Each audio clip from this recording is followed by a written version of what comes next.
To be set free is to understand that your life has never been, is not, and will never be about you. Is to understand that even your mind does not exist as a thing in itself. It's a doing of the mind of nature. It's a dissociative complex in the mind of nature that doesn't have an autonomous existence for the same reason that the alters of a patient with dissociative identity disorder do not have an autonomous existence. They are doings of the mind of the patient. We are doings of the mind of nature. None of this is about us. It has never been and will never be. My life is not about me. Um, as a doing of nature, my life is about nature. It's about what nature is trying to achieve through doing me, partly. So you could say that the freedom you arrive at is the freedom of the slave, is the understanding that you are a means to an end. You are serving a purpose here that you don't understand. You're probably intrinsically incapable of understanding, because we are monkeys that have been running around a rock with an intellect for only 30,000 years. That's a blink of an eye ago. The temerity of thinking that we can really understand what this is all about. But you don't need to understand either. For the same reason that the hammer doesn't need to understand that the purpose is to nail a house together, even if the hammer doesn't understand this, it serves its purpose. The hammer doesn't need to understand the purpose of what it's doing. Neither do we.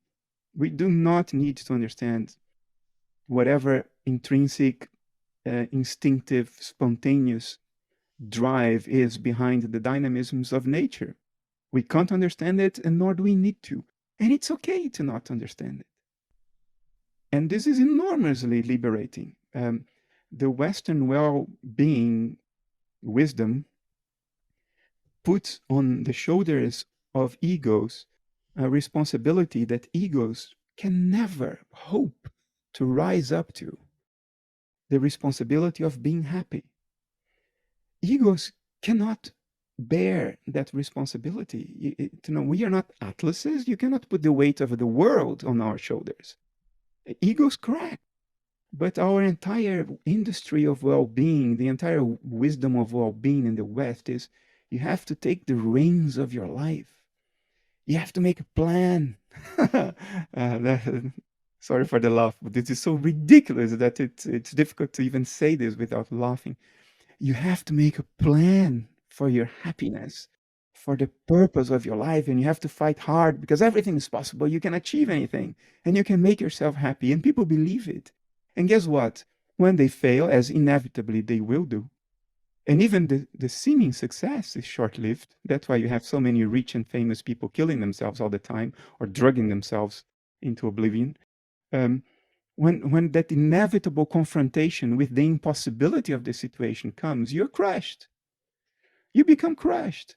And I can see that you can resonate with this, because it is impossible for a human being to carry the responsibility of the happiness of mind. It is preposterous. But by believing we can, we put ourselves in an alley that has no exit. And we just crush ourselves to death, because we will always be disappointed. You will always get to that point where I failed. I did not rise up to the challenge. And social media is full of people who show their happiness. Bullshit. Bullshit. Therefore, social media is full of people pretending to themselves that they are there, because that postpones having to face the bill at the end when your meal is over. And we crush ourselves.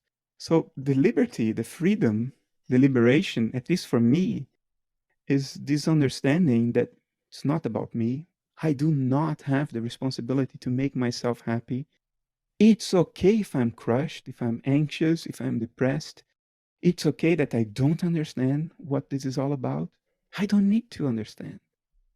All I need to do, and now I'm speaking about myself. This is not wisdom that I'm selling as the truth. 10 years from now, I may be thinking differently about this. But today, for me, The only decision I have to make is whether I resist what nature is trying to do through me or whether I go along with it and I pay attention instead. And that's the freedom. That's the liberation. If you ask me, where do I want to be in 5 years? I will laugh because it's a preposterous question. Why? I mean, how can I know what nature will be trying to do through me in 5 years? I mean, it's preposterous. It's like an ant trying to solve the grand unification theory problem. You would laugh at the ant. And that's what we do. We try to be that ant.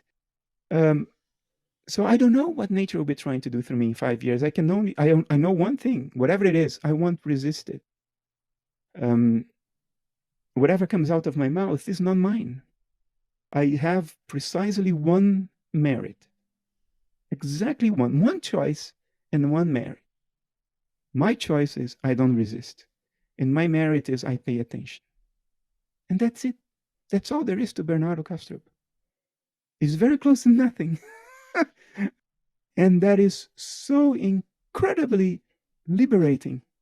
You stop adding meta suffering on top of suffering, because you cannot go through life without suffering. You will suffer. We all will, most of the time.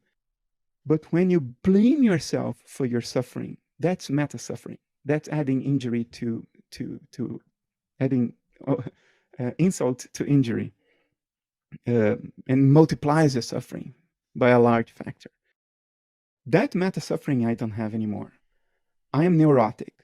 I have certain anxieties that come out of nothing for no reason, and I torture myself with them. I still do.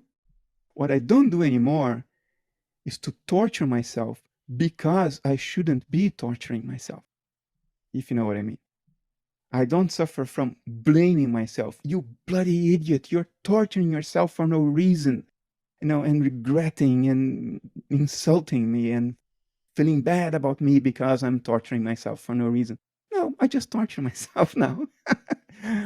I just take account of it. Okay, I'm torturing myself now. Yeah, that's where things are going now. And whatever I do in my day, it's not long-term planning. It's what the movements of the impersonal within me lead me to do, and I pay attention. So I discern now where the impersonal is trying to go through me. Usually it has nothing to do with my personal happiness or my personal security or my personal well-being. It's amazing how, what Socrates called the daimon, the impersonal within you. It's amazing how much it does not give a damn about whether you have a roof over your head tomorrow or a plate with warm food tomorrow. It doesn't care because it's not thinking at that local level. It's thinking at a universal level. And its thinking flow through you, and you think it's your thinking. And then you judge, and then you say, well, I'm not going to do that. It's not good for me. And then we divorce ourselves from nature. You see, that's our dilemma.